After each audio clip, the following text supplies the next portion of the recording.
Meus cumprimentos a todos. Meu nome é Maria Cecília Mello, eu sou advogada, sou desembargadora federal aposentada do Tribunal Regional Federal da Terceira Região, atuo na área de Direito Público e do Direito Penal. Estou aqui a convite da EMAG Conecta, especialmente para comentar uma decisão proferida pela Juíza Federal de Mogi das Cruzes, doutora Maria Rúbia Andrade Matos, proferida em sede de liminar em ação civil pública, que objetiva a restrição de acesso ao município de Ubatuba. Aproveito a oportunidade para cumprimentar especialmente a desembargadora federal Terezinha Caserta, diretora da EMAG, pelo projeto e pela iniciativa. Aproveito também para cumprimentar a todos os desembargadores federais e juízes federais da Terceira Região pelo magnífico trabalho que vem sendo realizado nesses tempos tão difíceis de pandemia. Meus parabéns a todos. Pois bem, retomando aqui o nosso objeto de comentário, né? É uma ação civil pública que foi proposta inicialmente pelo Ministério Público Estadual e, portanto, perante a Justiça Estadual, dando conta do estado de pandemia e, particularmente, apontando que o município de Ubatuba não dispõe de UTIs. A inicial noticia que o município editou o decreto de número 7.310 de 2020, disciplinando uma série de atividades locais e barreiras sanitárias, bem como a restrição de acesso de veículos de não residentes, ressalvando o acesso de veículos destinados ao abastecimento local, nos termos do artigo 7º desse decreto. Em sede de liminar, requereu-se a efetiva restrição do acesso de turistas a Ubatuba, enquanto perdurasse o estado de emergência decretado, o que deveria ser executado pelas polícias militar e rodoviária por meio de barreiras nas estradas e pontos de controle nas entradas e saídas do município. O juízo estadual, entretanto, entendeu pela necessidade de inclusão da União no polo passivo da ação, considerando ser federal a rodovia Rio Santos, que dá acesso à cidade. Determinou a remessa dos autos à Justiça Federal. Entretanto, não obstante reconhecer a sua incompetência, nessa mesma decisão, o magistrado deferiu a liminar pleiteada, determinando que a União e o Estado de São Paulo, em cooperação, procedessem à restrição de turistas em Ubatuba. Os autos foram remetidos à Justiça Federal e foram recebidos pela doutora Maria Rúbia Andrade Matos, juíza federal substituta, em regime de plantão judiciário. A magistrada, primeiramente, anulou a tutela concedida pelo juiz estadual diante da incompetência absoluta daquele juízo e proferiu uma nova decisão negando a tutela que fora pleiteada. Entendeu, em síntese, violado o direito fundamental de ir e vir, bem como o princípio da separação dos poderes. Determinou a intimação com urgência das polícias rodoviária e militar para que promovessem a liberação da rodovia Rio Santos no trecho Paraty-Rio de Janeiro e Ubatuba. Os fundamentos dessa decisão, preliminarmente, como já apontado, houve ratificação da competência federal para processar a ação civil pública e anulação da justiça estadual. Isso porque o parágrafo 2º do artigo 45 do Código de Processo Civil estabelece que o juiz incompetente não deve examinar o mérito da questão em que houver interesse da União. E como a magistrada entendeu que não havia urgência que justificasse essa apreciação do pedido pelo magistrado estadual, anulou a decisão. No mérito, a magistrada negou a concessão da liminar por entender que o pedido viola o direito de ir e vir, assim como a separação dos poderes, afirmando ser o decreto municipal inconstitucional. Além disso, nas suas razões de decidir, afirma que houve invasão de competência da União e violação da medida provisória 926 de 2020, que alterou a Lei 13.979, também deste ano, exigindo a recomendação técnica da Anvisa para a restrição de locomoção. O direito de ir e vir, esculpido no artigo 5º, inciso 15 da Constituição, é o que estabelece a livre circulação de pessoas pelo território nacional, bem como a possibilidade de que se permaneça ou saia do território com seus bens em tempos de paz. Para a juíza, qualquer restrição de direito fundamental, como o que está em questão, exige a elaboração de uma lei em sentido estrito pelo ente competente. Ela entende que medidas excepcionais de restrição de direitos devem respeitar o quanto exposto nos artigos 137 a 139 da Constituição, que tratam da decretação do estado de sítio. Restrições feitas fora dessas hipóteses seriam ilegais ou inconstitucionais. Nessa linha, a restrição ao acesso ao município de Ubatuba só poderia ter sido realizada por ato dos poderes executivo ou legislativo federais, tratando-se de rodovia administrada pela União. Ainda mais porque cabe ao ente central, nos termos do artigo 21, incisos 18 e 21, e do artigo 22, inciso 11 da Constituição, estabelecer diretrizes gerais do sistema de viação, promover a defesa contra calamidades públicas, bem como legislar sobre trânsito e transporte. A juíza pondera que a adoção de medidas para evitar a propagação do Covid-19 é uma necessidade que se impõe para preservar o direito fundamental à vida. No entanto, destaca que, em razão dos dispositivos constitucionais citados e também da medida provisória, no caso concreto, a decisão deve ser tomada pela União, de forma coordenada em todo o território nacional, através dos seus poderes executivo e legislativo.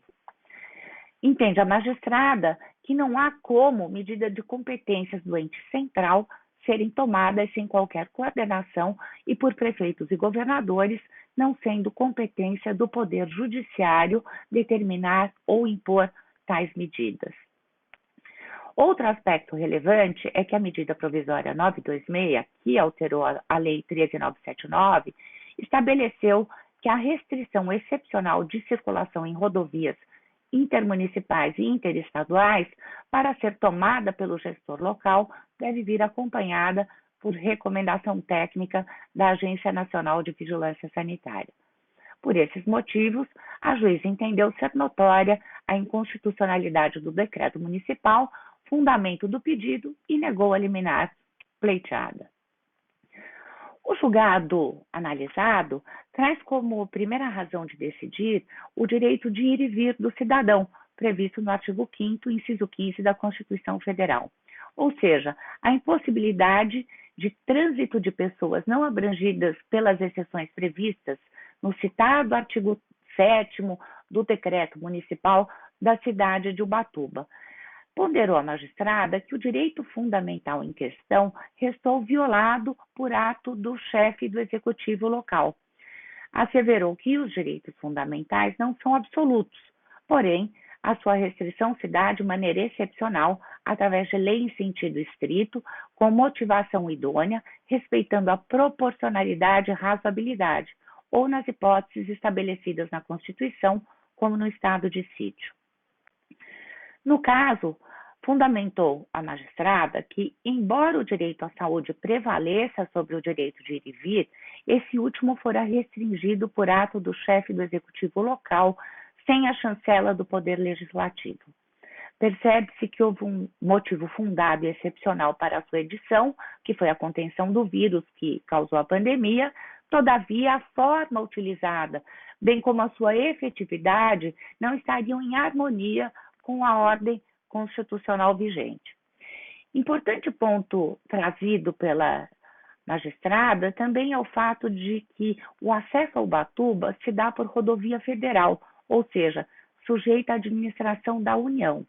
A restrição de entrada de pessoas em uma cidade através de fechamento de bem de uso comum do povo, de administração e manutenção federais, violaria da mesma forma o princípio federativo. Nesse sentido, a inconstitucionalidade do decreto estaria patente quando, no artigo 7º, determina que as medidas sejam executadas com as forças de segurança pública do Estado e da União, em clara ingerência sobre órgãos de outra esfera federal. A competência material de planejar e promover a defesa permanente contra calamidades públicas e de estabelecer os princípios e as diretrizes do Sistema Nacional Viário é da União, nos termos do artigo 21, inciso 18 incisos 18 e 21 da Constituição Federal.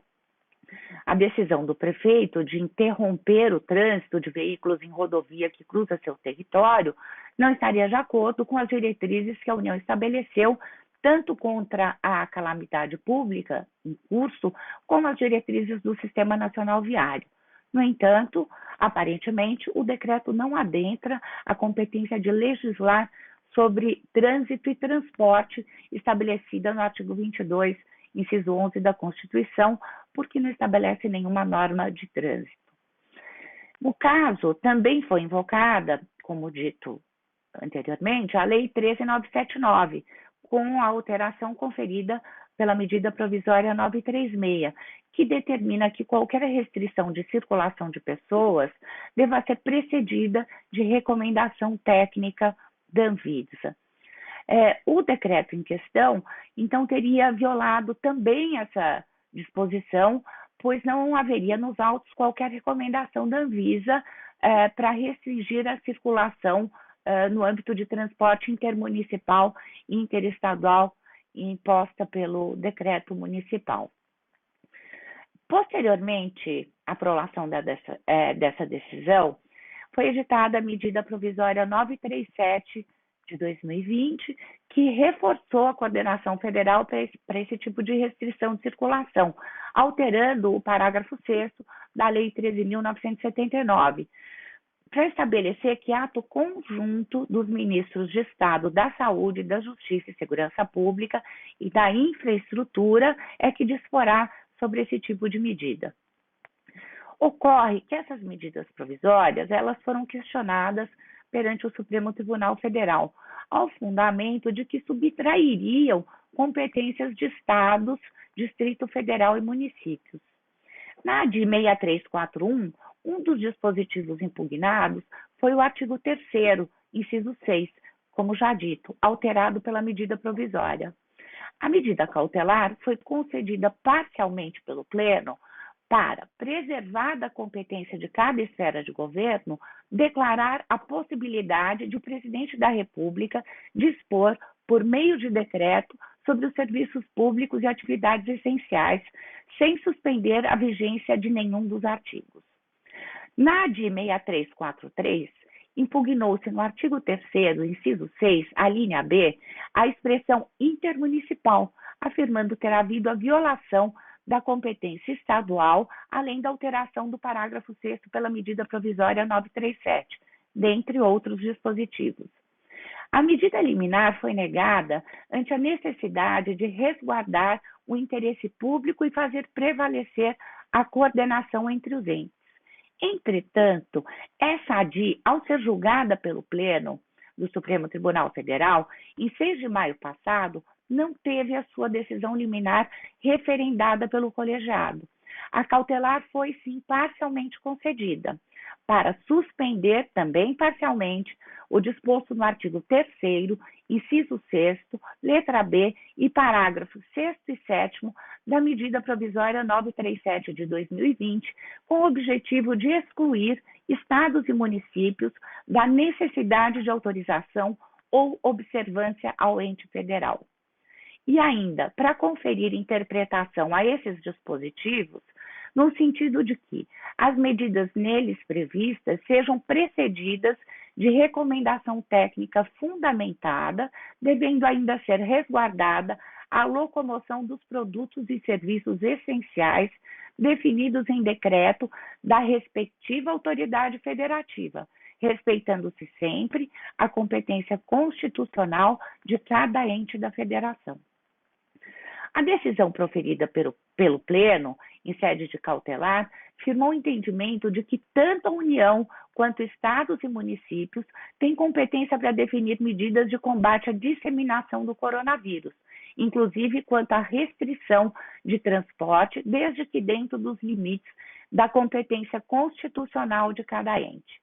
O ministro Dias Toffoli acrescentou, em harmonia com o voto vencedor do ministro Alexandre de Moraes, sugestão de interpretação para assegurar a segurança jurídica e evitar excessos dos entes federados, no sentido de se evitar excessos dos entes, tais como exatamente o fechamento de rodovias, que a pretexto de evitar a circulação de pessoas e a disseminação do contágio, poderiam acabar impedindo a chegada de remédios, produtos hospitalares, alimentos e outros itens essenciais. Importante destacar aqui que o acordo ainda não foi disponibilizado. A decisão da juíza Maria Rúbia, apesar de proferida anteriormente aos pronunciamentos do Supremo, está quase que totalmente em harmonia com essas decisões.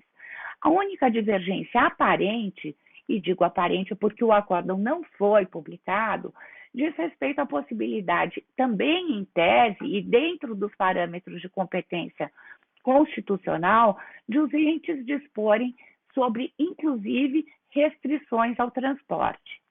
Vale destaque aqui que a DPF 672, proposta pela OAB, pelo seguinte, nessa ação, como nas outras citadas, buscou-se resguardar a competência de estados e municípios contra ingerências indevidas.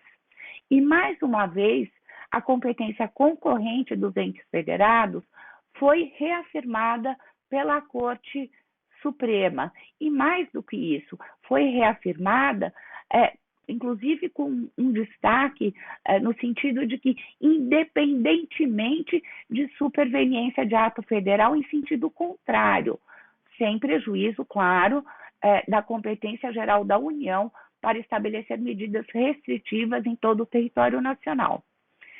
A decisão do ministro Alexandre de Moraes concede aos estados, Distrito Federal e municípios a possibilidade de manter atos que seriam divergentes aos que foram estabelecidos pelo governo federal. Entretanto, não é possível afirmar que a decisão analisada está em dissonância também com esse último pronunciamento do Supremo. Isso porque, apesar do ministro afirmar que há possibilidade de imposição de restrição da circulação de pessoas, o caso de fechamento de rodovias por município ainda esbarra na ingerência desse ente federado sobre competências do Estado e da União, quando se trata de via intermunicipal e de via interestadual, respectivamente. A restrição de circulação e de transporte no âmbito da competência municipal, parece-me ficar restrita à circulação interna do município, não podendo extrapolar para esferas dos demais entes, muito menos com imposições de natureza administrativa. Dessa forma, percebe-se que as medidas para a contenção da propagação do vírus são urgentes e demandam a ação de todos os entes federados ante a atribuição da competência concorrente imposta pelo regramento constitucional. As ações das 3 esferas de governo não podem ser descoordenadas, pois medidas que, em tese, poderiam ser salutares, como o fechamento de uma cidade para o turismo, com vistas a evitar a aglomeração de pessoas, podem, na prática, levar a dificuldades até mesmo de realização de serviços essenciais diante da falta de coordenação entre os demais entes da federação. A situação excepcional deve ser tratada pelo que é, como uma exceção. No entanto, sem que se descuide das balizas constitucionais, sob pena de se abalar o Estado democrático de direito, que é essencial para sustentar as instituições no enfrentamento dessa crise.